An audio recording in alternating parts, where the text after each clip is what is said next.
South Delhi की जनकपुरी की colony में एक दूध वाले को कॉलोनी में घर के सामने सड़क किनारे काली पॉलिथीन नजर आती है और उस पॉलिथीन से बहुत जोर से बदबू आ रही होती है। दूध वाले को लगने लगता है कि पन्नी में कुछ तो गड़बड़ है। दूध वाले ने तुरंत इसकी जानकारी अपने आसपास के लोगों को दी, जिसके बाद फौरन पुलिस को इसकी जानकारी दी गई। पुलिस मौके पर पहुंच चुकी थी। पुलिस ने पूरे इलाके की घेराबंदी कर दी। पॉलिथीन का टेप खोलते ही अंदर से एक लड़की की लाश मिलती है। वो लाश बुरी तरह से सड़ चुकी थी। पुलिस की टीम लाश उठाकर उसे पोस्टमार्टम के लिए अस्पताल भेज देती है, लेकिन लाश और पॉलिथीन की तलाशी में ऐसी कोई चीज नहीं मिलती जिससे महिला की पहचान की जा सके।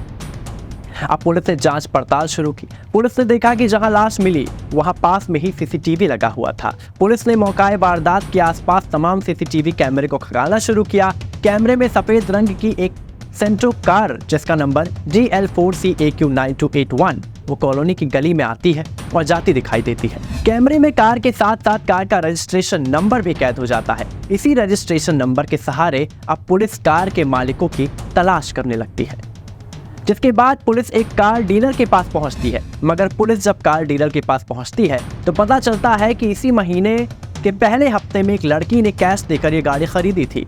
क्योंकि कार डीलर ने उस महिला का आधार कार्ड ले लिया था, इसीलिए उसी के सहारे पुलिस उस महिला के पास पहुंचती है। पूछताछ करने पर पता चलता है कि वो लड़की एक सेक्स वर्कर है और कार खरीदने की बात वो कबूल करती है, लेकिन फिर बताती है कि उसने ये कार खुद नहीं खरीदी बल्कि उसके आधार कार्ड पर ये कार उसके ग्राहक ने खरीदी थी। जिसके बाद पुलिस उस आदमी के पास पहुंचती है जिसने उस लड़की के आधार पर कार खरीदी थी। इसी के बाद पुलिस की एक टीम शुक्रवार को ही जनकपुरी में वहां एक जेम स्टोन डीलर के ठिकाने पर पहुंचती है। वहां से 30 साल का गुरप्रीत को पकड़ती है और थाने ले आती है। पूछताछ के दौरान गुरप्रीत सारी बातें बताता है और जो बताता है वो अजीब था। ये कहानी जितनी अजीब थी, कत्ल की वजह उससे भी ज्यादा अजीब थी। उन दिनों गुरप्रीत स्विट्जरलैंड गया था। वहाँ उसके एक रिश्तेदार रहते हैं। इसी दौरान कुछ फ्रेंड्स के जरिए एक रोज उसकी मुलाकात एक स्विस लड़की से होती है। लड़की का नाम था नीना बर्गर। उम्र यही कोई 30 साल और कुछ मुलाकातों में हर गुरप्रीत नीना को दिल दे बैठता है।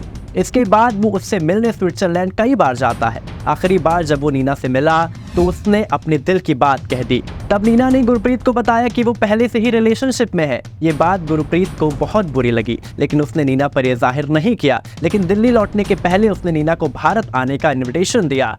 इस वादे के साथ ही वो उसे इंडिया में दिल्ली के अलावा मुंबई, गोवा, राजस्थान के साथ साथ आगरा का ताजमहल भी दिखाएगा, ये उसने वादा किया। गुरप्रीत ने नीना से यह वादा किया। गुरप्रीत की साजिश से अनजान नीना 11 अक्टूबर को ज्यूरिख से दिल्ली आ जाती है। गुरप्रीत उसे हवाई अड्डे पर लेने जाता है। इसके बाद वो उसे अपने साथ साउथ दिल्ली के टैगोर गार्डन इलाके में मौजूद वुड कैंसल ग्रैंड होटल में ठहराता है। गुरप्रीत ने नीना को दिल्ली में ही ठिकाने लगाने की प्लानिंग पहले से ही कर रखी थी। इसी प्लानिंग के तहत उसने नीना को इंडिया बुलाया था और इसी प्लानिंग के तहत खासतौर पर सेकेंड हैंड कार भी खरीदी थी।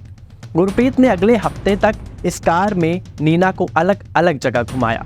एक हफ्ते बाद अब गुरप्रीत उसकी हत्या करने वाला था, जिसके बाद 18 अक्टूबर की शाम वो नीना को दिल्ली में इधर उधर घुमाने के बाद कार को विष्णु गार्डन ले गया। विष्णु गार्डन में सुनसान जगह पर उसने कार को पार्क कर दिया। रात का अंधेरा हो चुका था। कार पार्क करने के बाद गुरप्रीत ने नीना से कहा कि एक जादू दिखाता हूँ। वो कहता है कि इस बार एक नया ट्रिक दिखाऊंगा।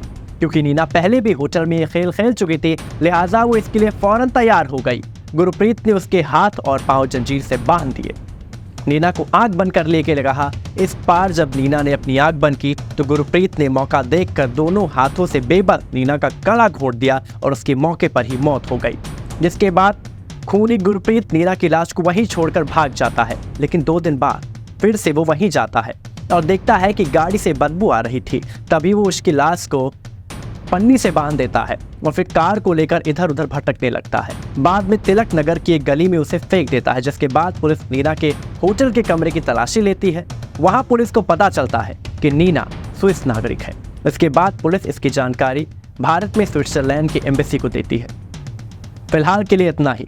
इस खबर से जुड़ी हर अपडेट हम आप तक पहुंचाएंगे। तब तक के लिए बने रहिए हमारे साथ और देखते रहिए स्पाइस न्यूज़ भारत।